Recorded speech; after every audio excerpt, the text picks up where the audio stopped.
தமிழ் மக்களுக்கு வணக்கம். யோகியனுக்கு இருட்டில் என்ன வேலை? இதுதான் நம்முடைய கேள்வி. இந்த காணொளியுடைய சாராம்சமே அதுதான். நீ யோகியனாக இருந்தால், நீ உண்மையிலேயே எந்த தவறும் செய்யவில்லை என்றால், நீ உண்மையிலேயே அப்பழுக்கற்றவனாக இருந்தால், நீ ஏன் ஓடி ஒளிய வேண்டும்? ஓடி ஒளிய வேண்டிய அவசியம் எங்கிருந்து வருகிறது? யாருக்கு வருகிறது? ஏன் அப்ஸ்காண்ட் ஆகணும்? தவறு செய்தவன் தானே தப்பித்து ஓடணும்.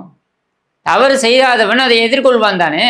அப்போ இங்க இந்த டாஸ்மாக் ஊழல் விவகாரம் சம்பந்தமாக தொடர்ச்சியாக நடந்து வருகின்ற ரெய்டுகள், இந்த ரெய்டுகள் சம்பந்தமாக திரைத்துறைக்கும் பணம் கொடுக்கப்பட்டிருக்கிறது அப்படின்ற சூழல்ல அதில் சம்பந்தப்பட்டிருக்கின்ற தயாரிப்பாளர்கள் என்று சுற்றி திரிந்த வீராதி வீரர்கள் என்று தங்களை காட்டிக் கொண்டிருந்த இங்கே இருக்கக்கூடிய காவல்துறை உயரதிகாரிகள், அதாவது கமிஷனராக இருக்கட்டும், டிஜிபியாக இருக்கட்டும், இவர்களுடனெல்லாம் பார்த்தீங்கன்னாக்க அப்படியே தோள் மீது கை போடும் அளவிற்கு உறவாடி கொண்டிருந்த இந்த நபர்கள் திடீரென்று ஏன் காணாமல் போகிறார்கள்?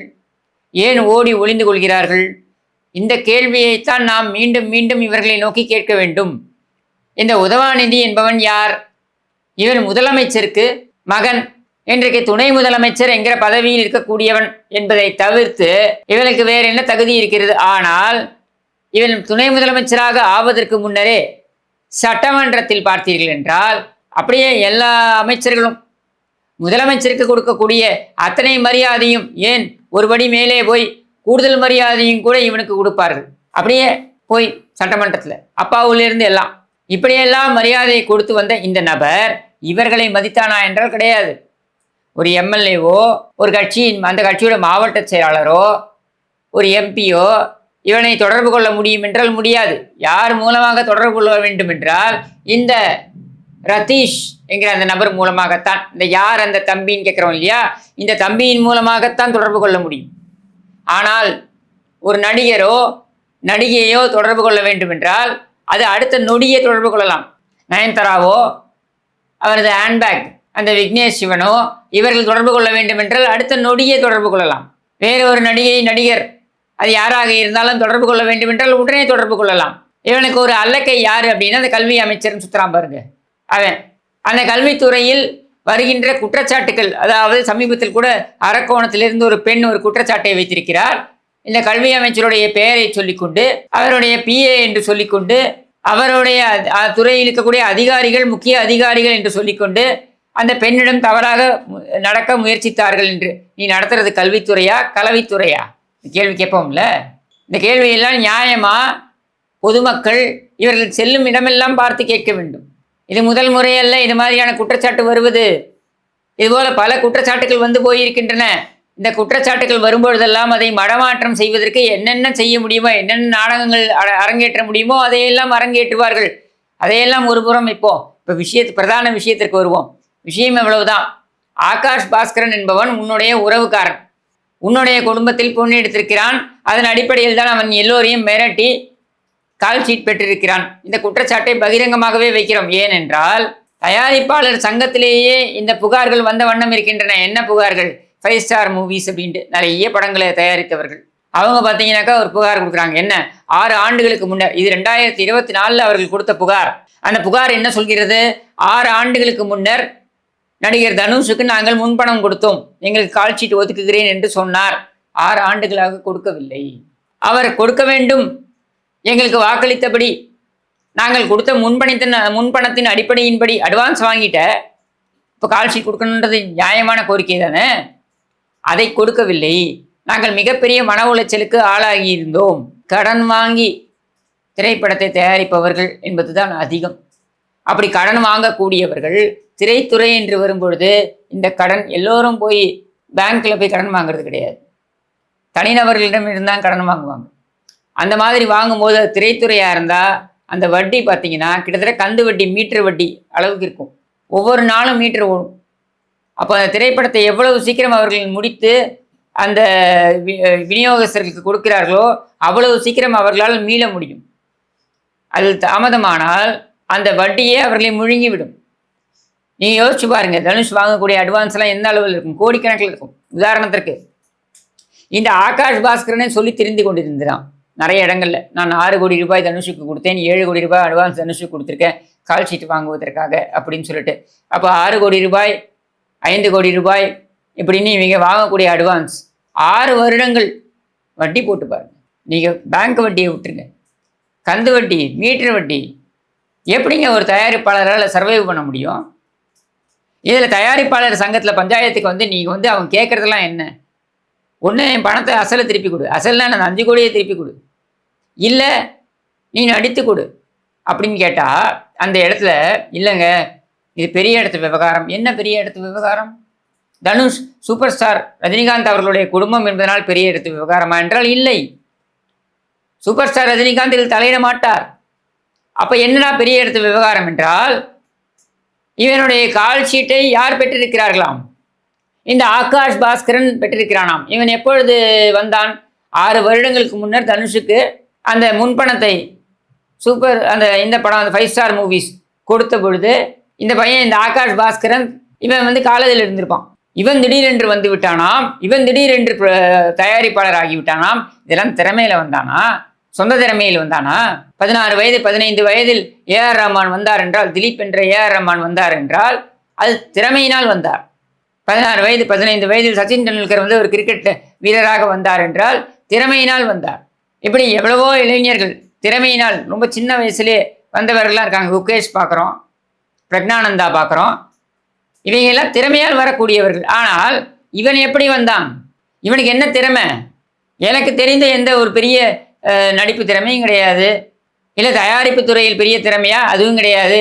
இல்லை இவன் பெரிய இயக்குனராக இவன் செயல்பட்டானா? அதுவும் கிடையாது. நான் ஏற்கனவே சொன்னது தான், பல காணொலிகளில் சொன்னது தான் திரும்பியும் பதிவு பண்ணுறேன். துணை இயக்குனராக இருக்கக்கூடியவர்கள், ஒரு டைரக்டருக்கு அசிஸ்டன்ட் டைரக்டர்னு பல பேர் இருப்பாங்க. யாரெல்லாம் வாய்ப்பு தேடி வராங்களோ அவங்கள்ட்ட சொல்லுவாங்க, சோறு போடுறேன் வந்து துணை இயக்குனராக இருக்கியா இரு அப்படின்னு சொல்லி கூட வச்சுப்பாங்க. இப்படியெல்லாம் உழைத்து உண்மையிலேயே திறமைசாலைகளாக இருக்கக்கூடியவர்கள் பலர், பல ஆண்டுகள் சிரமப்பட்டு அதுக்கப்புறம் இயக்குனரானவர்கள் பலர். நான் இந்த திரைத்துறையினரை பார்த்தே கேட்கிறேன், உங்களுக்கு மனசாட்சி இல்லையா? பார்த்திபனை பார்த்து கேட்கிறேன், சசிகுமாரை பார்த்து கேட்கிறேன், அமீரை பார்த்து கேட்கிறேன், பாலாவை பார்த்து கேட்கிறேன், இது மாதிரி வந்திருக்கின்ற பல இயக்குனர்களை பார்த்து கேட்கிறேன். நீங்கள்லாம் எவ்வளவு கடினப்பட்டு வந்தீங்க? நீங்கள் பட்ட அதே கடினத்தை, நீங்கள் பட்ட அதே அவமானங்களை எல்லாம் இன்னொருத்தம் படணும்னு அவசியம் கிடையாது.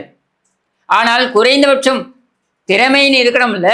இவன் போனானா நயன்தாராவோட ஹேண்ட்பேக், விக்னேஷ் சிவனுடைய அசிஸ்டன்ட் டைரக்டராக இருந்தானா, அதுக்கப்புறம் 2 வருஷத்தில் 1 வருஷத்தில் தயாரிப்பாளராக மாறினானா, இவன் 500 கோடி 600 கோடிக்கு பணம் எடுப்பானா? இந்த 500 கோடி 600 கோடி படத்துக்கு கால் சீட்டு தனுஷ், சிவகார்த்திகேயன் மாறி மாறி கொடுப்பாங்களே. என்னடா யோக்கியத்தனம் இது? இதையெல்லாம் நாம் பார்த்து கொண்டு அதில் இவர்கள் வைக்கக்கூடிய பஞ்ச் டைலாகெல்லாம் மனதில் ஏற்றி கொண்டு இதில் போய் 3 மணி நேரம் நம்ம போய் தண்டம் செலவு கொடுத்து பணம் கொடுத்து செலவு பண்ணி போய் உட்கார்ந்து இதுக்கு பாராட்டையும் கொடுத்து அதில் அவன் பெருமையாக வேற சொல்கிறான். என்ன சொல்கிறான்? யார்? இந்த உதவாநிதி சொல்கிறான். என்னது? நானே எங்கள் அப்பா எங்கள் அம்மா என் ஒய்ஃபு நாங்கள்லாம் போனோம் படம் பார்க்குறதுக்கு. போகிறதுக்கு முன்னாடி எங்கள் அப்பா கேட்டார். என்ன கேட்டார்? என்னப்பா இந்த படமும் நீதானா? அந்த படமும் நீதானா? அந்த படமும் நீதானா?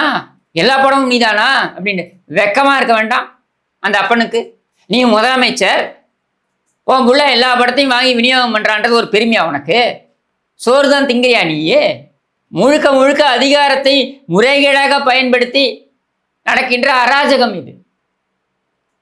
இந்த அராஜகத்தை எதிர்த்து இன்னைக்கு இருக்கக்கூடிய இந்த மிகப்பெரிய ஸ்டார்கள் இருக்காங்க பாருங்க, சூப்பர் ஸ்டார் முதற்கொண்டு அனைவரையும் பார்த்து நான் கேள்வி கேட்கிறேன். நீங்கள்லாம் கேள்வி கேட்க மாட்டீங்களா? இது அநியாயம் இல்லையா? இதற்கு முன்னர் திரைத்துறையை இப்படி ஒரே குடும்பம் ஆக்கிரமித்து உள்ளதா? இன்றைக்கு இந்த அராஜகம் நடக்கிறது என்றால் அதை எதிர்த்து கேள்வி கேட்க மாட்டீர்களா? அதை எதிர்த்து உங்கள் துறையில் நடக்கின்ற இந்த அக்கிரமத்திற்கும் இந்த அராஜகத்திற்கும் இந்த ஆக்கிரமிப்பிற்கும் இந்த கபலீகரத்தையும் எதிர்த்து கேள்வி கேட்க முடியாது நீங்கள் பொது விஷயங்கள் குறித்து இந்த உலகத்திற்கும் இந்த சமுதாயத்திற்கும் பாடம் எடுப்பதற்கு தகுதியற்றவர்கள். உன் துறையில் நடந்து கொண்டிருக்கின்ற அக்கிரமத்தை கேள்வி கேட்க முடியாத நீ எப்படி ஊருக்கு உபதேசம் எடுக்க முடியும்?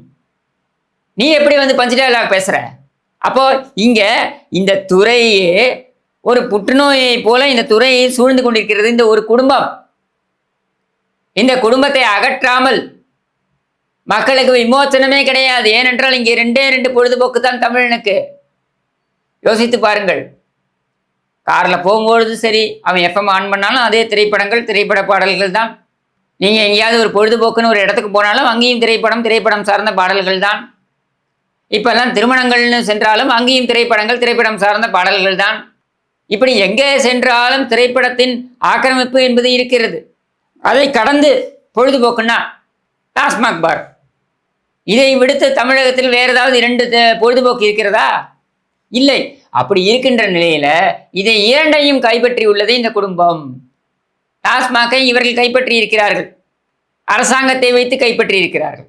அந்த திரைத்துறையை பார்த்தீர்கள் என்றால் நான் சொல்லவே வேண்டிய அவசியம் கிடையாது. 4000 கோடி ரூபாய் மதிப்புள்ள இந்த திரைத்துறையை இந்த உதவாநிதி என்கிற ஒருவன் கையில் வைத்திருக்கிறான். அப்ப இதை இரண்டையும் கையில் வைத்து விட்டால் தமிழனை ஒட்டுமொத்தமாக மழுங்கடித்து விடலாம் என்பதுதான் இவர்களுடைய திட்டம். இந்த திட்டத்திற்கு நாம் துணை போக போகிறோமா? இவர்கள் யாரும் கேள்வி கேட்க மாட்டார்கள். இவர்கள் எங்கும் சிக்க மாட்டார்கள்.